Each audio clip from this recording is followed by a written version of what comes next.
नमस्कार, स्वदेश एजेंडा देख रहे हैं आप और मैं हूं आपके साथ राखी। वक्फ संशोधन विधेयक ये बिल गुरुवार देर रात को 12 घंटे से ज्यादा लंबी चर्चा के बाद राज्यसभा से भी पास हो गया। बिल के पक्ष में 128 और विरोध में 95 वोट पड़े हैं। इससे पहले बुधवार को लोकसभा में ये बिल 12 घंटे की चर्चा के बाद पास हुआ था। अब ये बिल राष्ट्रपति के पास जाएगा। उनकी स्वीकृति मिलने के बाद ये कानून बन जाएगा। प्रधानमंत्री नरेंद्र मोदी ने वक्फ संशोधन बिल के पास होने को एक बड़ा सुधार बताया है। उन्होंने लिखा कि ये कानून ट्रांसपेरेंसी बढ़ाएगा और गरीब पसमानदा मुस्लिमों के अधिकारों की रक्षा करेगा। अब दोनों सदनों से बिल पास होने के बाद कानून बनने के लिए बस एक कदम की दूरी तय करनी है। महामहिम राष्ट्रपति की अंतिम मुहर के बाद ये कानून के रूप में हमारे और आपके सामने होगा। लेकिन बिल के पास होने के बाद देश का सियासी पारा खूब चढ़ा है।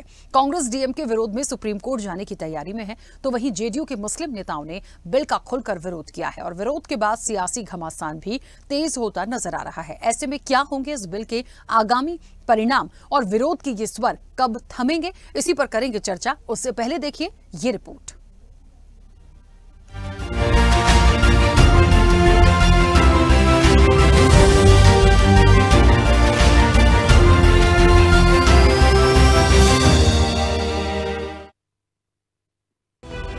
वक्फ संशोधन विधेयक 2025 संसद के दोनों सदनों से पारित होने के बाद कानून बनने से सिर्फ एक कदम दूर रह गया है। अब इसे मंजूरी के लिए राष्ट्रपति के पास भेजा जाएगा। उनकी मुहर लगने के बाद भारत सरकार गजट नोटिफिकेशन जारी करेगी और वक्फ बिल कानून बन जाएगा। बिल पास होने के बाद पीएम मोदी ने कहा, वक्फ संपत्तियों में सालों से गड़बड़ी हो रही थी, जिससे खास तौर पर मुस्लिम महिलाओं और गरीबों को नुकसान हुआ। ये नया कानून इस समस्या को दूर करेगा। उधर इस बिल को लोकसभा और राज्यसभा से पास कराने में एनडीए के दो सहयोगी दलों जनता दल यूनाइटेड और तेलुगु देशम पार्टी का महत्वपूर्ण योगदान रहा। दोनों दलों ने संसद के ऊपरी और निचले सदन में वक्फ बिल का समर्थन किया। हालांकि वक्फ विधेयक का समर्थन करने को लेकर जेडीयू के मुस्लिम नेता पार्टी से नाराज हैं। मोहम्मद कासिम अंसारी, मोहम्मद शाहनवाज मलिक, नदीम अख्तर, तबरेज सिद्दीकी अलीग और राजू नैयर ने बिहार के मुख्यमंत्री नीतीश कुमार को लिखे अलग अलग पत्रों में पार्टी से अपने इस्तीफे का ऐलान किया है। इन नेताओं ने कहा कि नीतीश कुमार ने वक्फ विधेयक का समर्थन करके मुसलमानों का विश्वास खो दिया है, जो ये मानते थे कि उनके नेतृत्व वाली जदयू एक धर्मनिरपेक्ष पार्टी है। उधर सत्ता पक्ष ने इसे मुसलमानों के हित वाला कानून बताया।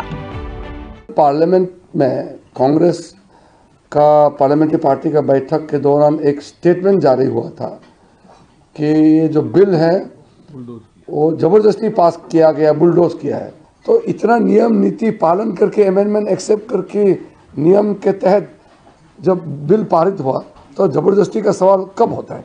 जबरदस्ती तब होता है जब डिस्कशन होने नहीं देंगे, अमेंडमेंट मूव करने नहीं देंगे। जबरदस्ती अगर बिल पास करता है तब आप कह सकते हैं कि बिल को बुलडोज किया गया है। यहाँ तो रिकॉर्ड क्रिएट किया, मैंने आपको बता दिया। इतना चर्चा आज तक हुआ ही नहीं संसदीय इतिहास में। शाबाशी देना चाहिए सब मेंबर को, इतना समय दे करके हमने बिल पे चर्चा किया और पारित किया। अब आरजेडी के लोग भारी नेता हैं, उनको वक्फ बोर्ड समझ ही में नहीं आता है तो उनको कौन समझाएगा? लालू जी के भाषण पर न बोले कि 2010 में क्या भाषण दिए थे, फिर लालू जी 2010 में क्या भाषण दिए थे उस पर न बोले आरजेडी के लोग कि बड़ा कड़ा कानून बनाने का जरूरत है। सब लूट लिया, डगमंगला चौक से लेके सब। कौन दिया था भाषण? हम दिए थे। हालांकि नीतीश कुमार को जदयू के एक अन्य मुस्लिम चेहरे जमा खान का पूर्ण समर्थन मिला है। जमा खान ने वक्फ बिल का समर्थन करते हुए मुख्यमंत्री नीतीश कुमार में अपनी आस्था जताई। उधर जनता दल यूनाइटेड के राष्ट्रीय कार्यकारी अध्यक्ष और राज्यसभा सांसद संजय झा ने कहा, विपक्षी दलों को अपनी चिंता करनी चाहिए। जेडीयू नीतीश कुमार की पार्टी है। नीतीश कुमार ने मुसलमानों के लिए बहुत काम किया है। जब तक नीतीश है, मुसलमानों के साथ कोई अन्याय नहीं होगा। उन लोगों को हम भी नहीं जानते जो लोग पार्टी छोड़ रहे हैं। कुछ लोग भ्रम फैला करके, भावना भड़का करके वोट लेने के कारण मुसलमानों में कंफ्यूजन कर रहे थे और कुछ लोग इसको कब्जा करके बैठे हुए थे इस प्रॉपर्टी को। जो गरीब लोग हैं उनको अब ये फायदा मिलेगा इससे, क्योंकि उनके रिप्रेजेंटेटिव भी होंगे और जिस पर्पस के लिए दान दिया जाता था वो सही जगह लगेगा। गरीब मुसलमानों को इसका फायदा होगा और स्पष्ट किया उन्होंने इस बात। नीतीश कुमार के 20 साल का काम का रिकॉर्ड आपके सामने है। बट्टा तो उन लोगों पर लगना चाहिए भाई। यहाँ आकर के भाषण देने से तो काम जो नीतीश कुमार का काम है वो पब्लिक डोमेन में है, वो सामने है जो मुसलमानों के लिए काम किया, और वो काम तब किया जब बीजेपी भी साथ एनडीए की सरकार वहां पर रही। लोकसभा और राज्यसभा में 12-12 घंटे चली मैराथन बहस के बाद वक्फ संशोधन विधेयक पास हो गया। लोकसभा में वक्फ बिल के समर्थन में 288 वोट पड़े और विरोध में 232 वोट पड़े। राज्यसभा में इस विधेयक के समर्थन में 128 और विरोध में 95 वोट पड़े। अब विपक्ष वक्फ संशोधन बिल को सुप्रीम कोर्ट में चुनौती देने की तैयारी कर रहा है। तमिलनाडु के मुख्यमंत्री एम.के. स्टालिन के बाद अब कांग्रेस बिल को सुप्रीम कोर्ट में चुनौती देगी। देखो, ये उनका इंटरप्रिटेशन है, हमारा इंटरप्रिटेशन जो है हमने उनके सामने रखा, लेकिन अगर वो नहीं मानते हैं तो इसका मतलब है कि पहले से वो नकारात्मक स्टैंड लिए हैं, वो उसको आगे चला रहे हैं। कोई इसमें जबरदस्त समर्थन नहीं है, ये जानबूझकर अपने बहुमत का दुरुपयोग करके जोर जबरदस्ती से, गणतांत्रिक तरीके से नहीं ये डाला गया है, थोपा गया है। नंबर 2, मुझे इस पे कोई संदेह नहीं है कि अगर इस पे चुनौती दी जाएगी कभी भी बाद में, तो बहुत अच्छा चांस है कि न्यायपालिका इसको असंवैधानिक करार करेगी, विशेष रूप से अनुच्छेद 26 और 25 के अंतर्गत संविधान के। जब मैं अपनी प्रॉपर्टी को अल्लाह को मालिक बनाकर दे रहा हूं, आप कह रहे बच्चियों की फिक्र नहीं है, इतनी मोहब्बत आप बिल्किस बानो से दिखा देते तो आपके लिए दुआएं देती, आपके लिए। तो हिस्ट्री को पढ़ेंगे तो महात्मा गांधी उस वक्त के व्हाइट अफ्रीका में सफेद फार्म अफ्रीका के कानून को महात्मा गांधी ने कहा था कि ये मेरा कॉन्शियंस इसको मानता नहीं, मैं इस कानून को कबूल नहीं करता हूं। तो महात्मा गांधी ने क्या किया, उन्होंने उस कानून को फाड़ दिया। तो मैं गांधी की तरह इस कानून को फाड़ता हूं, ये अनकॉन्स्टिट्यूशनल है सर। इस देश में झगड़े पैदा करने का काम बीजेपी करना चाहती है मस्जिद और मंदिर के नाम पर, इसीलिए मैं इसका कंडेम करता हूं। आपने संख्या बल अर्जित करने की कोशिश की, हालांकि वो भी बहुत अच्छा संख्या बल तो राज्यसभा में नहीं है अगर वो इंट्रोस्पेक्शन करें। लेकिन हम ये कहेंगे कि अभी भी लोगों के अंदर जो मन में असंतुष्टि है नागरिकों को, अगर उसको दूर नहीं किया तो इसका हश्र फॉर्म लॉस की तरह ना। आज बाबा साहब डॉक्टर भीमराव अंबेडकर के संविधान की हत्या की गई है, लोकतंत्र की हत्या की गई है और एक गैर संवैधानिक बिल संख्या बल के आधार पर पास किया गया है। आम आदमी पार्टी ने इसका विरोध किया। ऐसे ऐसे प्रावधान इस बिल के अंदर हैं जो अपने आप में बड़े हैरान करने वाले हैं। सबने कहा ये अनकॉन्स्टिट्यूशनल है, तो हमारा आजादी कैसे छीन सकते हैं, वायलेशन कैसे आप कर सकते हैं? आपके पास नंबर्स है तो इसका ये मतलब तो नहीं है कि आप कुछ भी पास करा लें, गैर कानूनी काम कर लें और हम लोग चैलेंज भी ना करें। वक्फ संशोधन बिल पास होने के बाद आज पहला जुमा है। यूपी के कई शहरों में तनाव के मद्देनजर फ्लैग मार्च निकाला गया। दिल्ली, मुंबई सहित देश के दूसरे शहरों में भी पुलिस हाई अलर्ट पर है। बिल पर अंतिम मुहर राष्ट्रपति की बाकी है। इसके पहले विरोध के स्वर भी दिखाई दे रहे हैं। ऐसे में वक्फ संशोधन बिल के आगामी परिणाम क्या होंगे, उठते विरोध को सरकार कैसे बैलेंस करेगी, ये देखने वाली बात होगी। चैनल हेड आरपी श्रीवास्तव के साथ एग्जीक्यूटिव एडिटर राखी वर्मा की रिपोर्ट।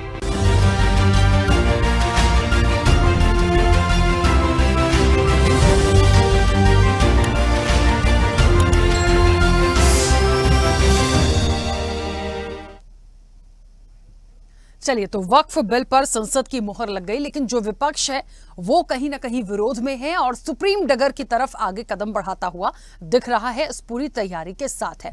देखिए, जब वक्फ संशोधन विधेयक की बात हो रही थी तब से ही लगातार पक्ष विपक्ष की तकरार जारी है और एक लंबी बहस के बाद लोकसभा राज्यसभा दोनों सदनों से ये बिल पास हुआ है। एक कदम की दूरी बस एक बाकी है कानून बनने के लिए, और वो है राष्ट्रपति की अंतिम मुहर लगेगी और उसके बाद कानून के रूप में हमारे और आपके सामने होगा।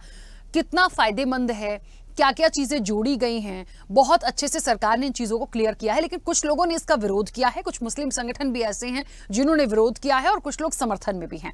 विपक्ष ने भी कई सारे सवाल यहां पर उठाए हैं। लेकिन अब क्योंकि इंप्लीमेंट तो कैसे करेंगे आप, पास तो हो चुका है, अंतिम मुहर लगना बाकी है, तो ये एक बड़ा सवाल होगा कि जो अभी विरोध के स्वर उठ रहे हैं उसको कैसे सरकार बैलेंस करेगी। आज ही देखिए तमाम जगह अलर्ट किया गया है, क्योंकि बिल संशोधन होकर जो आया है, कानून पास हो गया है, कोई ऐसी स्थिति ना हो जिसके लेकर एक बड़ा कोई प्रदर्शन हो जाए, कोई अप्रिय स्थिति बन जाए, उसको लेकर काफी अलर्ट रखा गया है। तो ये एक दिन की बात नहीं है, कितने वक्त तक इन चीजों को बैलेंस करने की जरूरत है। हम सीधे चर्चा पर चलते हैं, हमारे साथ मेहमान भी जुड़े हुए हैं। सबसे पहले आपका परिचय करा दें। भारतीय जनता पार्टी का पक्ष रखेंगे अजय पाठक। अजय जी, बहुत स्वागत चर्चा में जुड़ने के लिए। कांग्रेस का पक्ष रखेंगे डॉक्टर शिवानंद हुल्यालकर। शिवानंद जी, आपका भी बहुत स्वागत है। समाजवादी पार्टी का पक्ष रखेंगे डीपी यादव। डीपी यादव जी, आपका भी बहुत स्वागत है। जेडीयू का पक्ष रखेंगे विमलेंदु राय। विमलेंदु जी, आपका भी बहुत स्वागत है। राजनीतिक विश्लेषक हमारे साथ जुड़े हैं निपुण आलम बयान। निपुण जी, आपका भी स्वागत है। और मुस्लिम स्कॉलर हैं मोहम्मद कौसर हसन मजीदी। कौसर हसन जी, आपका भी बहुत स्वागत है। मैं चर्चा की शुरुआत सबसे पहले अजय जी आपसे करूंगी। मुझे सुन पा रहे हैं? जी हाँ अजय जी, क्योंकि लोकसभा राज्यसभा से वक्फ संशोधन विधेयक, ये बिल जो था वो पास हो चुका है, एक अंतिम मुहर की बात है, वो भी जब आगे चीजें आ जाएंगी तो चले जाएंगे। विपक्ष का कहना है कि वो सुप्रीम कोर्ट की तरफ जाएंगे, उन्हें लगता है गलत हो रहा है। कुछ मुस्लिम संगठनों को भी ऐसा लगा, या वो उनका भ्रम था। बहुत क्लियरिटी के साथ सरकार ने तो अपने पॉइंट्स को क्लियर किया है, कहीं ऐसी कोई चीज दिखी नहीं। कौसर हसन मजीदी जी हमारे साथ जुड़े हैं, उनके साथ भी मैं अभी चर्चा में थी परसों, उन्होंने भी एक्सेप्ट किया था कि ऐसी कोई बात नहीं है, लेकिन फिर भी चीजों को बैलेंस करना पड़ेगा। आज भी देखिए काफी अलर्ट जारी किया गया और रखना पड़ेगा, क्योंकि बिल ही ऐसा है। आप समझ सकते हैं इस तरह की जो चीजें आती हैं तो सरकार के लिए एक चुनौती और टास्क जैसा होता है। भले ही ये अंतिम मुहर के बाद भी सामने आ जाए, कानून बन जाए, लेकिन जो चीजें हो रही हैं, जो विरोध है, वो भ्रम है या अफवाहें हैं या जो कुछ भी है, लेकिन उस चुनौती को स्वीकार करना होगा, उसे बैलेंस करना होगा। क्या सरकार का एक स्टैंड हो सकता है? राखी जी, आपको, आपके पैनलिस्ट और आपके दर्शकों को मेरा सादर नमस्कार है। भारत और भारतीय जनता पार्टी सरकार ये जो बिल, ये ऐतिहासिक, ये उन गरीब गुरबा मुसलमानों के हित के का बिल है जिनको पिछले, जब से ये वक्फ का कानून आया और वक्फ की जमीनें इन्होंने देना चालू किया, तब से आज तक उनका कोई प्रतिनिधित्व इनको मिला नहीं, ना ही उनके हित का कोई कार्य हुआ। सरकार ये एकदम क्लियर है कि इससे उन 200 माफियाओं का भला इस देश में नहीं होना चाहिए, जो लोग इस 200 माफिया, मैं माफिया शब्द यूज कर रहा हूं, 200 माफिया इसके ऊपर बैठ करके और पूरे बोर्ड चलाते थे और उसको पूरी तरह से अपनी जागीर समझते थे।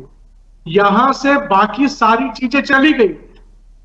ये संविधान, सरकार और कोर्ट के सबके ऊपर ये अपने आप को समझते थे। ये देश संविधान से चलेगा, बाबा साहेब के संविधान में जो व्यवस्था है उसी के अंतर्गत सबको आना पड़ेगा और उसी के अंतर्गत आकर के सबको संविधान को मान करके ही उसके तहत चलना पड़ेगा। अब इसमें आज तक इन्होंने किसी पसमानदा मुसलमान को तो कोई जगह दी नहीं, इन्होंने हॉस्पिटल बनाया नहीं, कॉलेज बनाया नहीं, इंजीनियरिंग कॉलेज नहीं बनाया, मेडिकल कॉलेज नहीं बनाया, यहां तक इतनी बड़ी लैंड और इतना बड़ा सब कुछ होते हुए भी सरकार के ऊपर ही निर्भर रहे। अगर सरकार ने इनको जो पैसे दिए उसी में इन्होंने अपने मौलवियों को तनख्वाह तक दी। तकरीबन आप ये समझिए कि इस देश में सबसे बड़ी लैंड, सरकार की लैंड अगर छोड़ दी जाए, जो आर्मी और रेलवे है वो तो सरकार की जमीन है, प्राइवेट लैंड किसी संस्था के पास इतनी बड़ी नहीं है, लेकिन उसकी कमाई के नाम पे 0 बटा सन्नाटा, कुछ नहीं है। कमाई किसके पास जा रही है? तो बड़े बड़े जो माफिया हैं उनके पास जा रही है। तमाम रिपोर्ट है, तमाम तरह की चीजें संसद में रखी गई कि कहां से क्या हुआ। और धारा 40 के तहत तो 2013 में जो इनको एक असीमित पावर दे दिया गया, 95 और 2013 जो इनको एक असीमित पावर दे दिया गया कि जहां पे रुमाल रख दें, अब वो जगह अजय पाठक के ऑफिस पे अगर ये आकर के एक दिन बैठ जाएं और 2 दिन आकर के बैठ जाएं तो स्टूडियो को ये अपना कह देंगे, ये वक्फ को दान कर देंगे। अब उसको आपके साबित करना पड़ेगा कि हमारा स्टूडियो है या नहीं है। आप लड़ते रहिए 10 साल, 20 साल, 25 साल, 50 साल, और 99% चीजें वक्त ट्रिब्यूनल की जो है, वक्त ट्रिब्यूनल की जो पावर को कांग्रेस सरकारों ने या तुष्टिकरण के लिए दिया था, वो 99% चीजें इनके फेवर में ही आती है। तो ये के ऊपर तो इस देश में कोई चीज हो नहीं सकता, संविधान के ऊपर कोई चीज नहीं हो सकता। इससे जो मैनेजमेंट होगा। दूसरी चीज, कोर्ट कल जो बिल पास हुआ कल परसों में लोकसभा और राज्यसभा में, उसमें आदरणीय गृह मंत्री जी ने ये साफ कर दिया, इसमें ना मस्जिद, ना मकबरा, ना इनकी जो ईदगाह की जगह है, ना कब्रिस्तान की, कोई जगह को किसी तरह का कोई नुकसान नहीं होगा। लेकिन पुष्टिकरण के जो चैंपियन है, जिन लोगों ने इस देश में सिर्फ और सिर्फ ये भ्रम फैला करके रखा कि बीजेपी आएगी तो मुसलमानों को इस देश से बाहर कर देगी, मुसलमानों की नागरिकता छीन लेगी। आप देखिए ना, एक छोटी सी और बात करके मैं अपनी बात समाप्त करता हूं।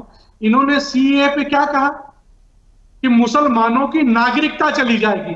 आप बताइए पिछले 2 सालों में कितने मुसलमानों की नागरिकता गई है? इस देश के एक सिंगल मुसलमान की नागरिकता नहीं गई है।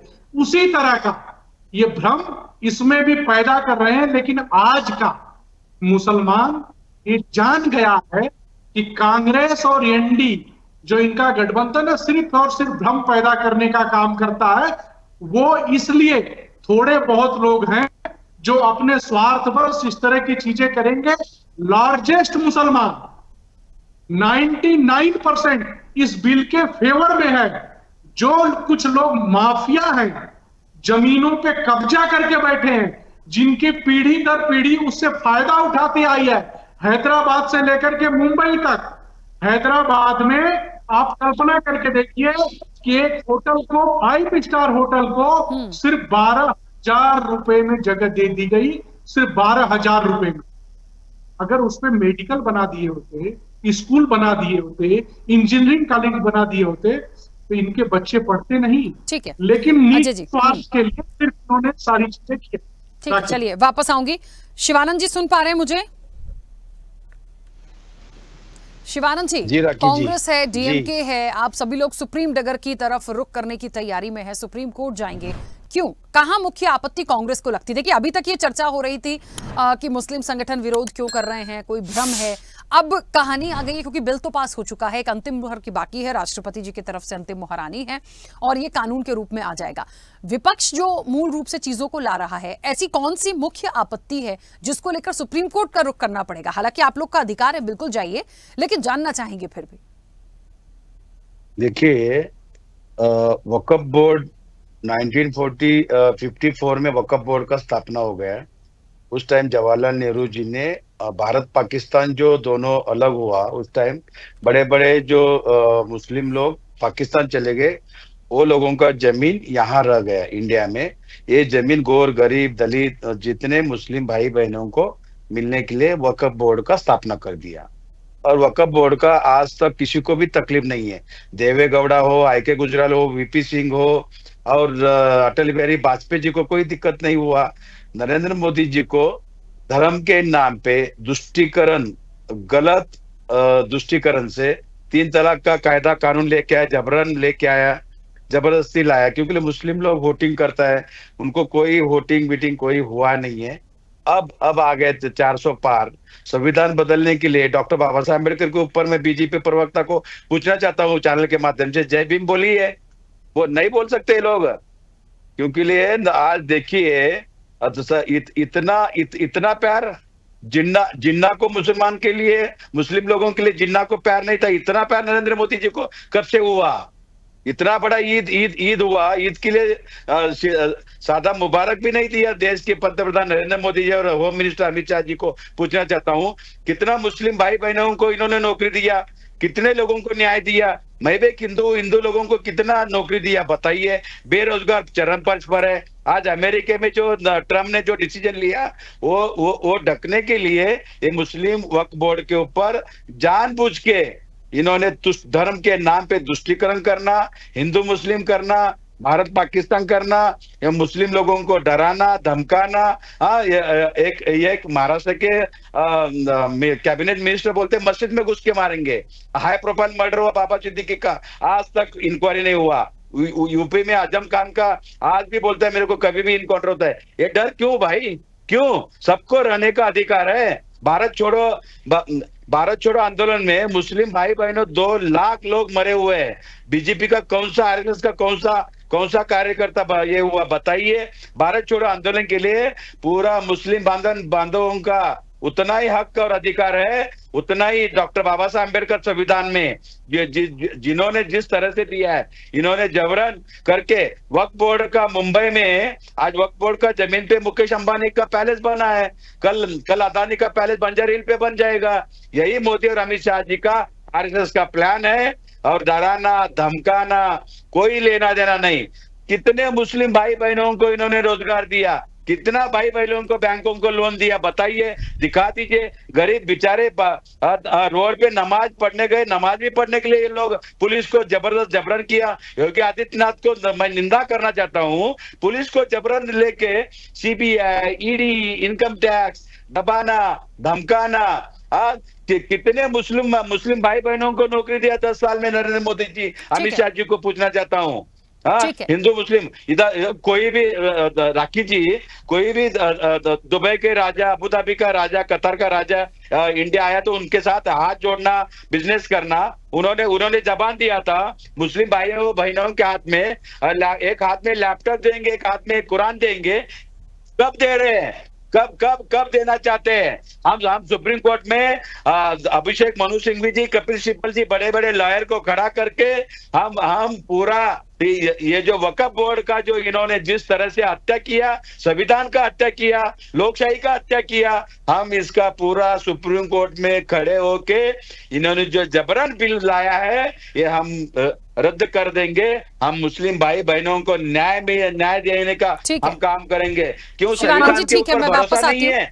मैं बीजेपी प्रवक्ता को पूछना चाहता हूँ, इस संविधान में डॉक्टर बाबा साहब अम्बेडकर ने क्या लिखा है? सर ठीक है शिवानंद जी, हम इसकी और कड़ियों पे जाएंगे। एक सेकंड रुकिए, मेरे पास बहुत मेहमान है सर, उनकी भी प्रतिक्रिया आने दीजिए। समय की अपनी सीमा होती है, प्लीज। नहीं दिया, नोट लेके आया, किसान बिल जबरन लेके आया, 700 किसान लोग मरे। ये इस बारे में शिवानंद जी, मैं बीच में रोक रही हूँ। डीपी यादव जी, मुझे सुन पा रहे हैं? जी मैं सुन पा रहा हूँ। राखी जी, आपको आवाज आ रही है मेरी? हाँ, आपकी आवाज पहुंच रही है। डीपी यादव जी, आपका क्या कहना है? समाजवादी पार्टी जो है वो वक्फ संशोधन विधेयक जो दोनों सदनों से पारित हो चुका है, पास हो चुका है, और बस एक कदम की दूरी बाकी है, बिल के रूप में, कानूनी बिल के रूप में हमारे और आपके सामने होगा। लेकिन लगातार ये जो बातें आ रही हैं विपक्ष की तरफ से, क्यों इसका विरोध है? देखिए राखी जी, समाजवादी पार्टी ने जब से वक्फ संशोधन बिल की चर्चा हुई तभी से कहीं न कहीं इस बिल को लेकर के समाजवादी पार्टी का रुख बहुत स्पष्ट है, क्लियर है। समाजवादी पार्टी ने इस बिल का विरोध किया है। सदन में भी इस बिल को हमने कहीं न कहीं पुरजोर तरीके से ये लागू ना होने पाए इसकी भरसक कोशिश की, लेकिन सरकार ने तानाशाही रवैया अपनाते हुए अपने संख्या बल के बहुमत के आधार पर इस बिल को थोपने का काम किया है। चलिए, ये सरकार की मर्जी थी, सरकार का चूंकि लोकसभा और राज्यसभा में बहुमत था, इसलिए सरकार ने इसको पास करा दिया है। देखिए राखी जी, मूल बात इसमें क्या है कि सरकार सिर्फ और सिर्फ एक ही पॉइंट गिनाने का काम कर रही है इस बिल के माध्यम से, वो ये है कि इससे गरीब मुसलमानों का भला होगा। आप ये बताइए, सरकार यही पॉइंट जब 3 कृषि कानून आए थे उसमें भी गिनाने का काम कर रही थी। सरकार कह रही थी इससे गरीब किसानों का, जो छोटे किसान है, उनका भला होगा। लेकिन अंततः हुआ क्या? उस किसान बिल की सच्चाई सभी किसान समझ गए और सरकार ने कहीं ना कहीं उस कृषि कानून को वापस लेने का काम किया। प्रधानमंत्री जी को हार माननी पड़ी, किसानों के आगे झुकना पड़ा था। यही बात जब नोटबंदी हुई थी इस देश में लागू, तो प्रधानमंत्री सहित तमाम भारतीय जनता पार्टी के नेताओं ने बड़े लंबे चौड़े भाषण के माध्यम से इस बात को गिनाने का काम किया था कि नोटबंदी लागू हो जाएगी, देश से तमाम समस्याएं समाप्त हो जाएंगी, चाहे वो भूखमरी की समस्या हो, गरीबी की समस्या हो, आतंकवाद की समस्या हो।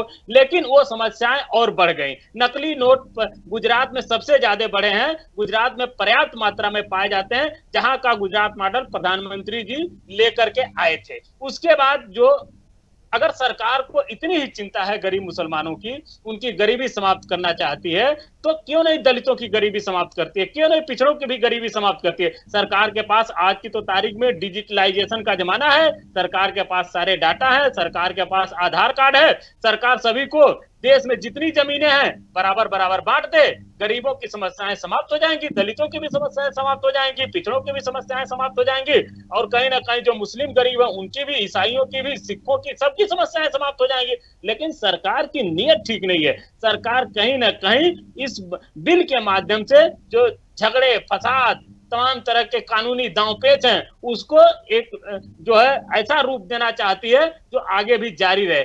अब देखिए, उधर अभी महामहिम राष्ट्रपति के दस्तखत नहीं हुए इस बिल पर, लेकिन उत्तर प्रदेश के मुख्यमंत्री योगी आदित्यनाथ जी ने आदेश दे दिया जिलाधिकारियों की कि वक्फ बोर्ड के पास कितनी जमीनें कैसी हैं, उनकी आप जांच पड़ताल करिए। अब ये कौन डिसाइड करेगा कि कौन सी जमीन वैध है, कौन सी अवैध है? ये तो पूरी सरकार के हाथ में है। और देखिएगा राखी जी, अगर सरकार ये चाह ले कि आप जहां स्टूडियो में बैठी हुई हैं उसको अवैध घोषित करना, तो रातों रात अवैध घोषित कर दे। जब मैं जहां से डिबेट कर रहा हूं उसको अगर सरकार चाहे तो अभी के अभी मुझे बाहर करके कहे हटिए, चलिए आप डिबेट के बीच से भगिए, यहाँ से आप क्या कर रहे हो, यहाँ पर तो आप डिबेट कर रहे हो, ये तो हमारी जमीन है। तो जैसे नोटबंदी करके सरकार ने साबित किया था कि सारे पैसे हमारे हैं, आपके पैसे कुछ भी नहीं है, आप भटकते रहिए रात दिन। लेकिन नोटबंदी का क्या फायदा हुआ?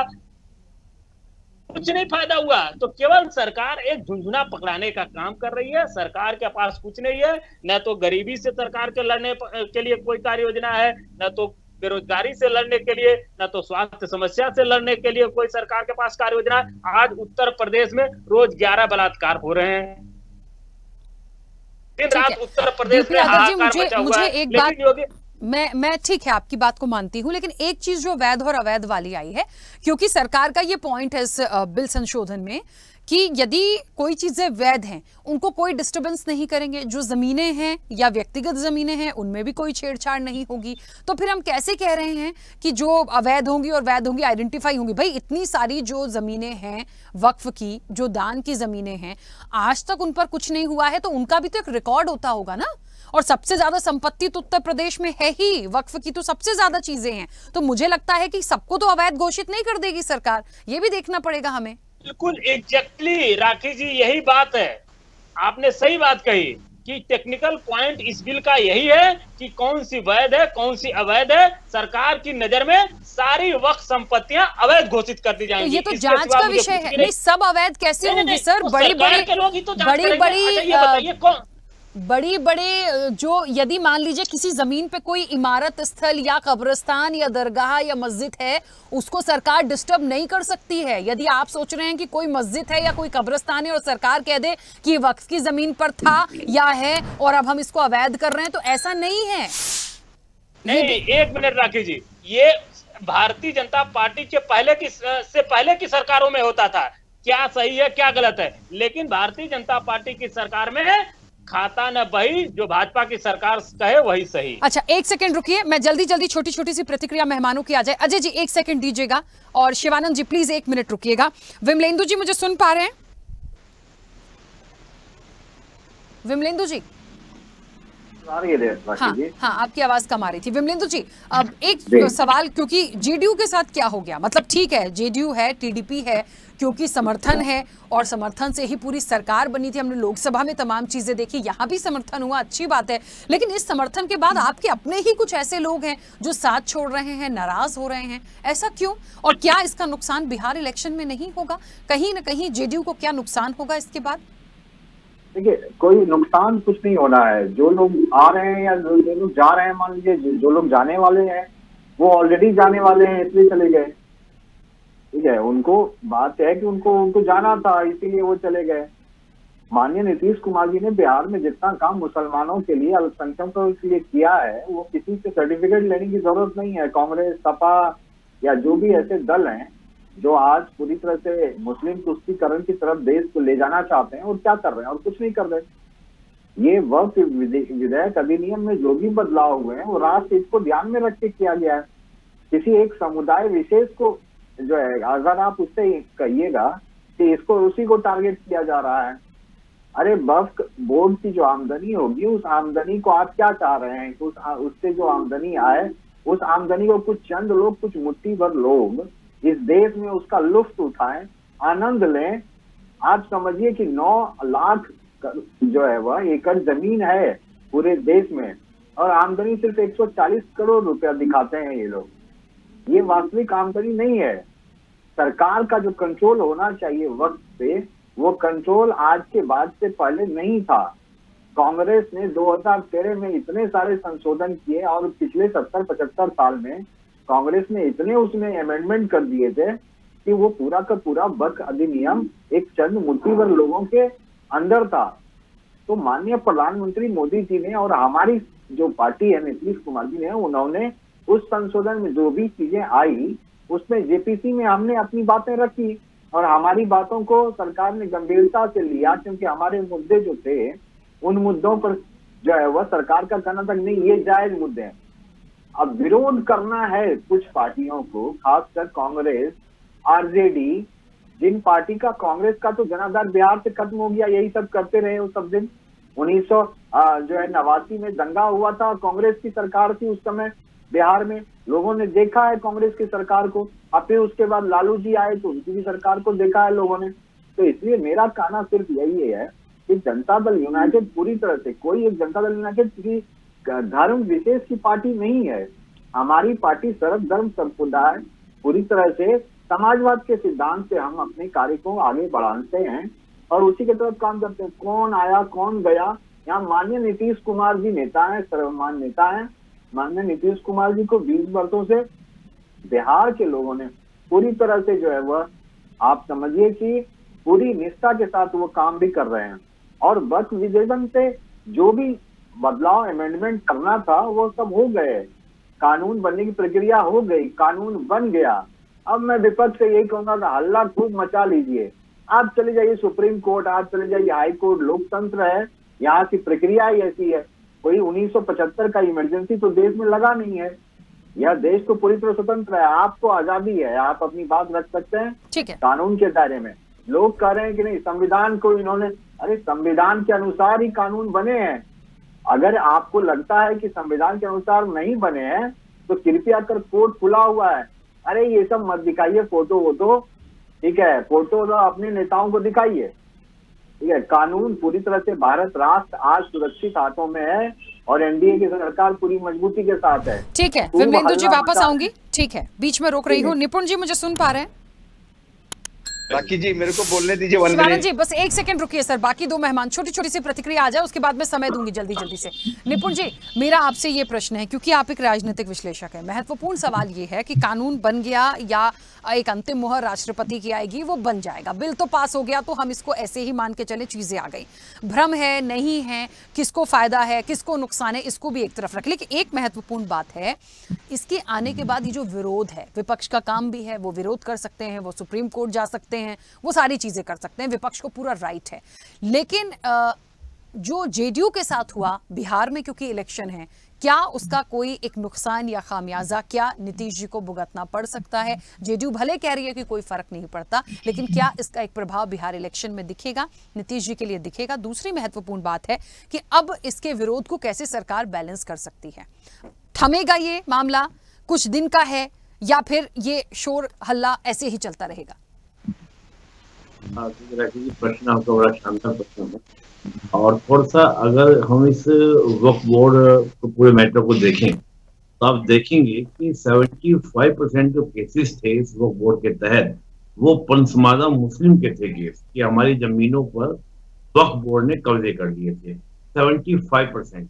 आप सोचिए जैसे ये बिल बना तो उन पंसमादा मुस्लिम को राहत मिली या नहीं मिली, गरीब मुस्लिम को राहत मिली या नहीं मिली? डेफिनेटली मिली। मुझे तो लगता है कि राजनीतिक रूप से भी अगर हम देखें, अगर पॉलिटिकल देखें, तो अभी कांग्रेस इस बात को समझ नहीं पा रही है कि जो सामाजिक न्याय की बात नेहरू जी करते थे, और नेहरू जी ने सबसे पहले जमींदारी व्यवस्था का उन्मूलन पहले संविधान संशोधन से किया था, आर्टिकल 31A और 31 इंट्रोड्यूस करके।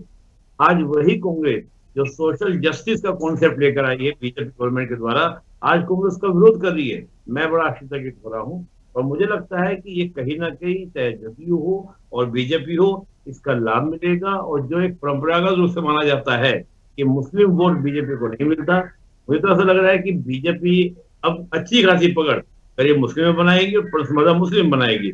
आप सोचिए राखी जी, क्या ऐसा कोई भी लोग हो सकता है जो नेचुरल जस्टिस के अगेंस्ट हो? आपने किसी जमीन पर दावा किया और दूसरे व्यक्ति को, एक गरीब व्यक्ति को आप ये अधिकार नहीं दे रहे कि वो सिविल सूट के तहत हाई कोर्ट या सुप्रीम कोर्ट जा सके। वो आपका ट्रिब्यूनल जो फैसला ले देगा उसके बाद आप केवल रिट दायर कर सकते हैं, वो रिट केवल आपकी हाई कोर्ट में जारी होगी, वो भी आर्टिकल 226 के तहत। और मैंने आज तक किसी व्यक्ति को देखा, बहुत ही रेयर ही कोई होगा कि गरीब व्यक्ति रिट के तहत जा सके, क्योंकि रिट में इतने सारे प्रोविजन होते हैं। 5 रिट हमारे पास मिलती है सुप्रीम कोर्ट और हाई कोर्ट को, उसमें किसी व्यक्ति के लिए आसानी से नहीं हो सकता। तो मैं मानता हूं कि कहीं ना कहीं जो रूल ऑफ लॉ होना चाहिए। और जब हम बात करते हैं, अभी मैं कांग्रेस के प्रवक्ता वैसे को सुन रहा था, वो एक सेकुलर स्टेट की बात कर रहे थे। दुनिया का कोई भी एक ऐसा देश बताइए जहां पर सेकुलर स्टेट हो और वहां पर लॉ बनाने का बेस आपका रिलीजन हो। लॉ बनाने का जो बेस होता है वो सोशल जस्टिस होता है, ना कि रिलीजन होता है। रिलीजन बेस पर तो पंथ निरपेक्ष में बन ही नहीं सकता। तो सिंपल सी बात है, अब बेसिक कॉन्सेप्ट को नहीं समझेंगे तो कांग्रेस को नुकसान होने होना है। तो मैं नहीं मान रहा हूँ कि जदयू को किसी प्रकार का नुकसान होने वाला है। और रही बात 2-4 भाई आपके नेता चले गए, ठीक है, तो नेता चले गए, इसका और नेता जुड़ भी जाएंगे। ऐसा तो पार्टी में आ जाना लगा रहता है। पहले भी तो जदयू से गए, बीजेपी से गए, कांग्रेस से इतने नेता जा रहे, कांग्रेस आज भी खड़ी है। कांग्रेस से इतने नेता बाहर हुई, क्या कांग्रेस खत्म हो गई? ऐसा थोड़ी ना हुआ है। तो मैं मानता हूँ कि कहीं ना कहीं ये पूरा वोट बैंक पॉलिटिक्स है। और जो आज कांग्रेस ट्रिपल तलाक की बात, कांग्रेस वैसा बोल रहे थे, प्रवक्ता ऐसा बोल रहे थे, मुझे बड़ा आश्चर्य हुआ।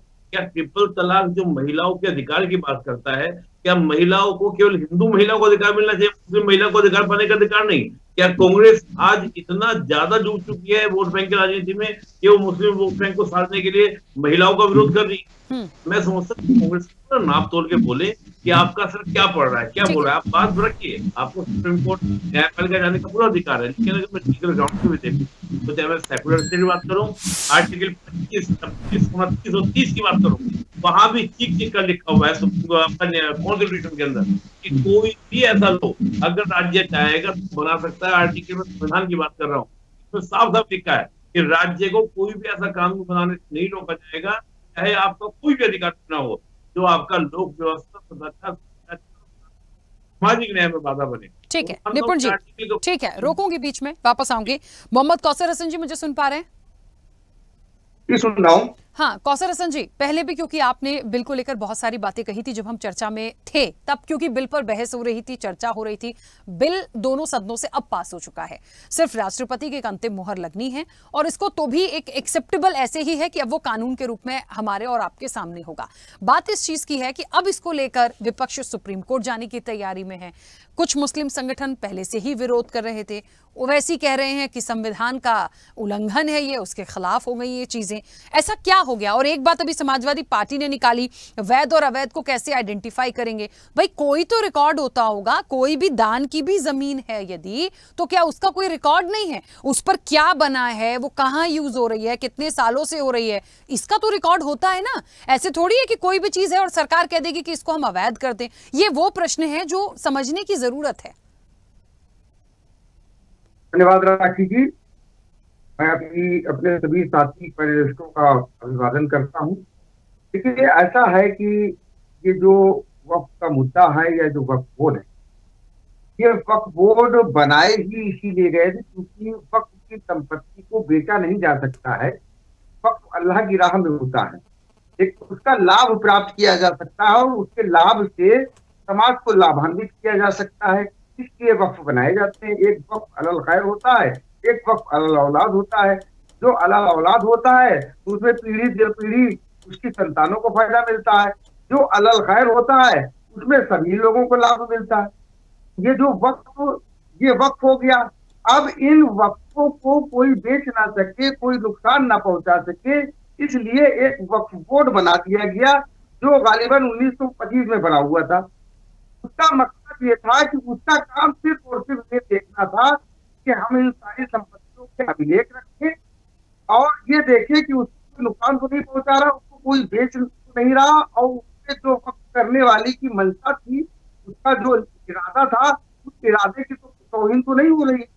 समय समय पर वक्फ बोर्डों को उसमें जो है वो अधिकार दिए जाते रहे, तमाम अधिकार मिले, यहाँ तक कि 2013 में इसकी जो है पराकाष्ठा हो गई, ऐसे अधिकार बन गए कि अब इन वक्फ बोर्डों में मनमानियां होने लगी। अच्छा, अब दूसरी बात, वक्फ बोर्डों में जो संपत्तियां होती हैं तो मस्जिद होते हैं, मदरसे होते हैं, दरगाहें होती हैं और खानकाहें होती हैं।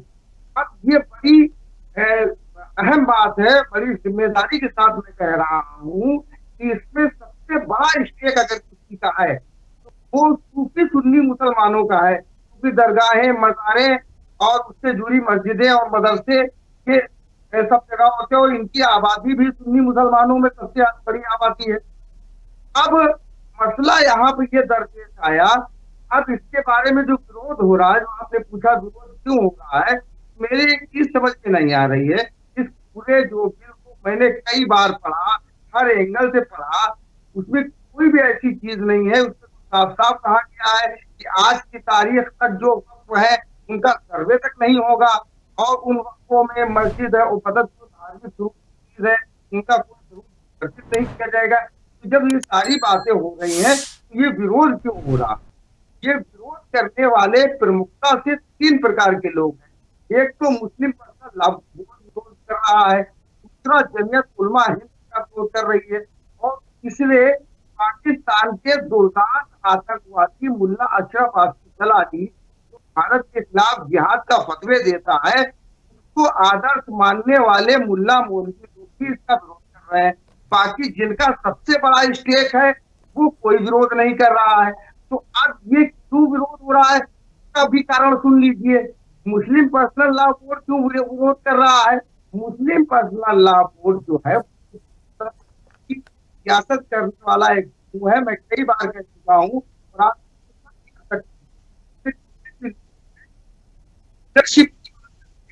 ये अव्वल से आज तक जो वाली संस्कृति है उसको कभी ही नहीं किया। इसका बुनियादी मकसद ये हर चीज में मुस्लिम पर्सन जाता है, वो जो है वो मौलाना अबू गुलाम की धारा भी रिकॉर्ड उठा के लीजिए मुस्लिम पर्सनल लॉ बना और आज तक जितने भी लोग उसमें अध्यक्ष बने वहाबी सलाफी देवबंदियों वो है जो मुस्लिम उनका एक मुस्लिम पर्सनल लॉ बोर्ड सभी मुसलमानों के आम मुद्दों में कभी इनको कोई चिंता नहीं होती है, ये सिर्फ सियासत करते हैं।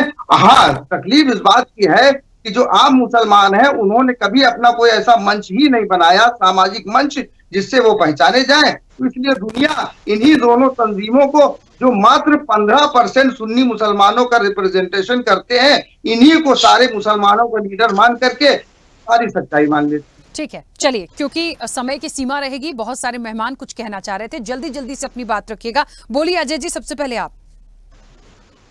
देखिए, मैं सिर्फ एक चीज बोलना चाहता हूं।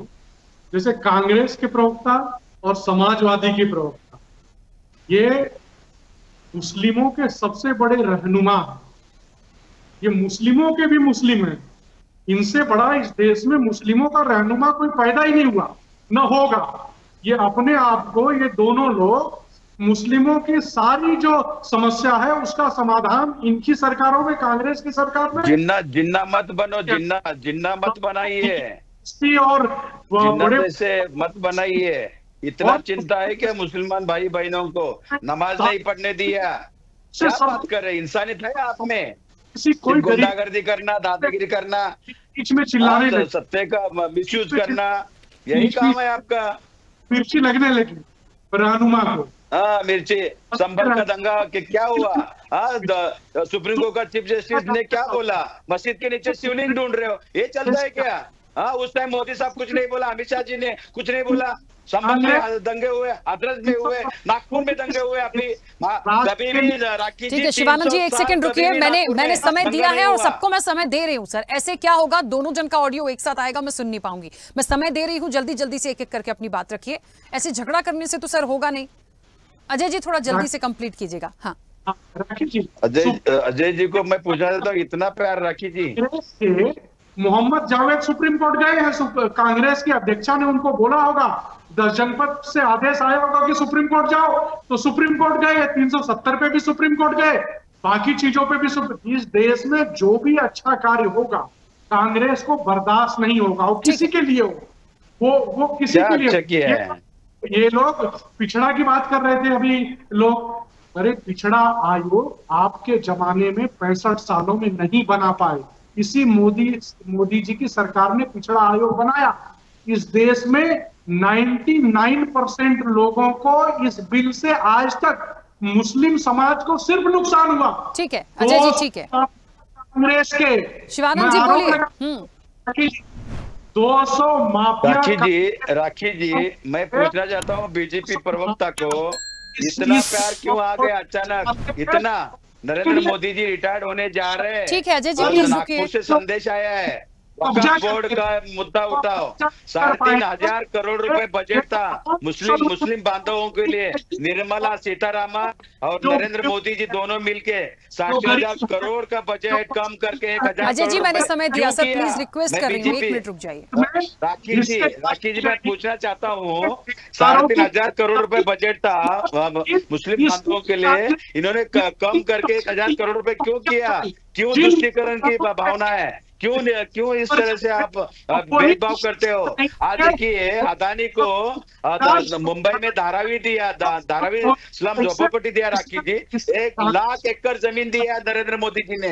मैं पूछना चाहता हूँ बीजेपी प्रवक्ता को सीना तान करके बात कर रहे हैं, लेकिन मुझे शिवानंद जी इस बात का जवाब दीजिए, यदि कोई कानून बन जाएगा, आप सुप्रीम कोर्ट की लड़ाई लड़ते रहिए, होगा क्या उसके बाद? शिवानंद जी सुप्रीम कोर्ट जाइए, आपका अधिकार है, लेकिन जब कानून बन गया तो उसमें सुप्रीम कोर्ट क्या करेंगे बताइए? नहीं हम सुप्रीम कोर्ट से ये जो बिल है, ये जो दादागिरी करके लोकसभा राज्यसभा में इन्होंने बीजेपी आरएसएस की नीति चला रहे हैं, हम सुप्रीम कोर्ट में जाके इसको रोक लगाएंगे, इसको कैंसिल करेंगे। डंके के साथ बोलता हूं मैं राखी जी, मैं छोड़ूंगा नहीं, हम खुद लड़ेंगे। मैं भी एक लॉ किया हूं, मैं छोड़ूंगा नहीं, सुप्रीम कोर्ट में खड़े होके हम फाइट करेंगे। इन्होंने इलेक्शन कमीशन नियुक्त करते समय ठीक है चलिए डीपी यादव जी अपनी बात रखिएगा जल्दी से। दादागिरी करना, समाजवादी पार्टी सहयोग करेगी, क्योंकि इंडिया गठबंधन में तो काफी सर डिस्प्यूट दिखा, टीएमसी अलग अपनी प्रतिक्रिया जारी कर रही है इस वक्त बोर्ड को लेके, आप लोगों ने अलग कहा, कांग्रेस अलग कह रही है, क्या स्टैंड होगा? डीपी यादव जी जल्दी से। क्या नीतीश यादव जी बोलिए सॉरी बोलिए। डीपी यादव जी म्यूट किया है, अनम्यूट कीजिएगा please. DP Yadav ji unmute करिए सर, समय की सीमा है प्लीज। राखी जी, नीतीश कुमार, चंद्रबाबू नायडू, जयंत चौधरी, चिराग पासवान, देवागौड़ा, ये सबको पार्टी खत्म करने के लिए वक्फ बोर्ड लेके आया है और इस तरह से दादागिरी कर रहे हैं। अमित शाह जी पार्लियामेंट हाउस में खड़े होकर बोलते हैं आपको सुनना ही पड़ेगा, आपको करना ही पड़ेगा। ये बात जल्दी से सर, समय ओवर हो जाएगा, मैं एक बार या बार इतना ज्यादा वो नहीं कर पाऊंगी, बाकी मेहमान बोल नहीं पाते, प्लीज कांग्रेस ऐसे ही तड़पती रहेगी और प्लीज एक सेकंड। सब पता होगा नरेंद्र मोदी रिजाइन दे रहे हैं, इसलिए सबको मिर्ची लगे। एक सेकंड रुकिए, मेरा सवाल होने दीजिए सर, अच्छा नहीं लग रहा, प्लीज मेहमान सुन नहीं पाते हैं। जेडीयू की एक मुस्लिम नेताओं की प्रेस कॉन्फ्रेंस होनी है कल और 5 इस्तीफे हुए हैं सर, क्या इस पर कोई नीतीश जी कोई एक मान मुनव्वल या एक बातचीत हो सकती है? ऐसी कुछ चीजें होंगी? सरकार गिर जाएगा, गुड न्यूज आएगा कल आपको राखी जी। विमलेंदु जी आपकी भी आवाज नहीं आ रही। हाँ अब आई। नहीं, मैं कह रहा हूँ कि व्यक्तिगत रूप से कोई भी आदमी कहीं भी जाने आने के लिए स्वतंत्र है। पार्टी का कोई जोर जबरदस्ती, कोई सैलरी पेड एम्प्लॉय हमारे नहीं है, सभी राजनीति करने वाले लोग हैं। उनको अगर लगता है कि नहीं जनता दल यूनाइटेड जो है वह हमारे, अब वो किसी व्यक्तिगत एजेंडे के साथ अगर पार्टी में थे बने हुए, तो निश्चित रूप से जाने के लिए कोई भी स्वतंत्र है। हम नहीं कहेंगे कि आप टिके रहिए यहाँ। पार्टी ने एक निर्णय लिया और निर्णय कोई व्यक्तिगत निर्णय नहीं हुआ। हमारी पार्टी ने यहाँ पर बिहार में जितने भी सामाजिक संगठन थे, अल्पसंख्यकों के, उन सबसे चर्चा किया, विचार किया, विमर्श किया और अपनी बातों को जेपीसी में रखा। हमारी मांगों को, हमारी बातों को एनडीए सरकार में प्रमुखता से रखा गया। बिल में जो अमेंडमेंट हो रहे थे वो हमारी पार्टी के पूरी तरह सहमति के साथ हुए हैं और पूरी तरह से 100% जो भी बातें थी वो हमारे केंद्रीय मंत्री ललन बाबू ने पूरी तरह से स्पष्टता के साथ कर दिया।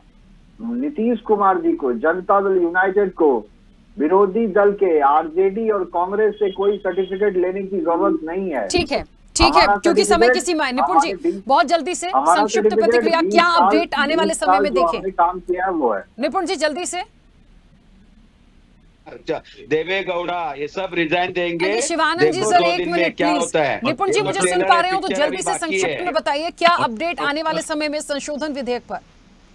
देखिए मैं इतना कहूंगा, संसद ने संप्रभुता का प्रयोग किया, संप्रभुता का प्रयोग करके सामाजिक न्याय की स्थापना की। विपक्ष के पास अधिकार है कि विपक्ष जो है न्यायपालिका जाए, क्योंकि हमारे रूल ऑफ लॉ है, इसमें कोई मीन मैग निकालने वाली बात नहीं है। अगर लगता है कि ग्राउंड पर, तो सुप्रीम कोर्ट डिसाइड करेंगे कि कॉन्स्टिट्यूशनली है या नहीं है, तानाशाही है या नहीं है। लेकिन यहाँ पे संसद ने संप्रभुता का प्रयोग किया तो उसमें किसी तरह का भी मीन मैग निकालने वाली बात नहीं है। और रही बात ये कि मैं तो मानूंगा कि जो गरीब मुस्लिम है, जो मुस्लिम है, उसको कहीं ना कहीं जस्टिस का जो अवधारणा हमारे बाबा साहेब अम्बेडकर ने रखी थी वो मिला है।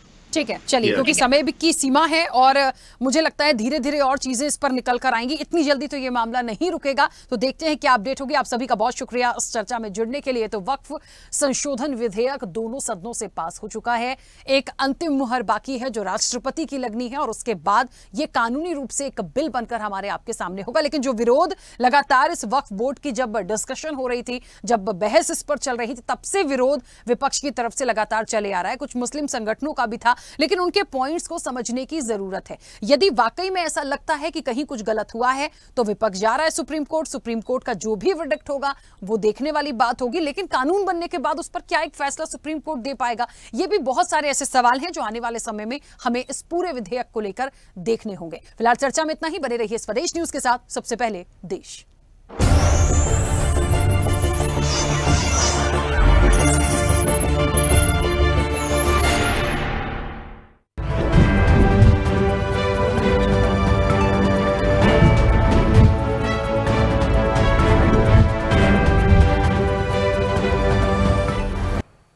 ऐसे ही वीडियोस के लिए लाइक करें, शेयर करें, फॉलो करें।